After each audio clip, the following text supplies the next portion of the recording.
Hi everyone, I'm Alicia Malone, and all this month on TCM we have been shining our spotlight on out-of-this-world science fiction films. And now we're up to the 1960s, a decade which started as a continuation of 1950s monster movies but ended on a much more serious note. Our first film tonight is from the very beginning of the decade. From 1960, it's The Time Machine. This is an adaptation of the book by H.G. Wells about a scientist who creates a time-traveling machine that allows him to go far into the future to the year 802,701, where he meets the peaceful human race, the Eloys, and the scary cannibalistic tribe, the Morlocks. H.G. Wells considered this book to be one of the most cinematic he had written, but no studio had showed any interest in it while he was alive. Wells's son Frank had been in contact with George Powell for his father's story, The War of the Worlds, which Powell directed and turned into a big screen version in 1953.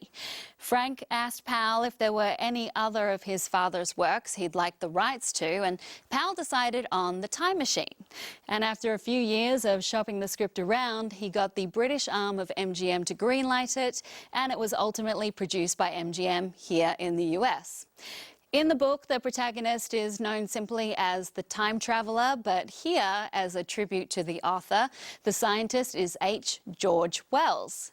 For this role, Powell decided to cast the relatively unknown Australian actor Rod Taylor, and for the role of an Eli woman called Weena, Powell chose Yvette Mimieux.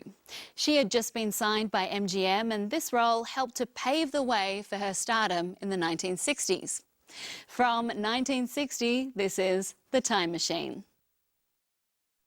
That is an interesting question. Which three books would you take with you to the future?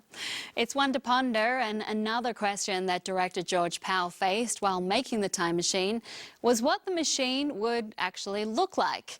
Eventually, he and the art director settled on a mixture between a turn-of-the-century barber chair and a sled, with the controls up the front and a big wheel at the back to show movement. Thanks to his ingenuity, Powell completed the film under budget and wasn't expecting for it to do big things at the box office, but to his surprise, younger audiences flocked to see the film, proving there was still a market for science fiction, and it became his most financially successful movie. It also won an Oscar for Best Special Effects. And speaking of special effects, stay with us on TCM, because up next we have a landmark late 60s sci-fi with effects that still capture audiences all these years later.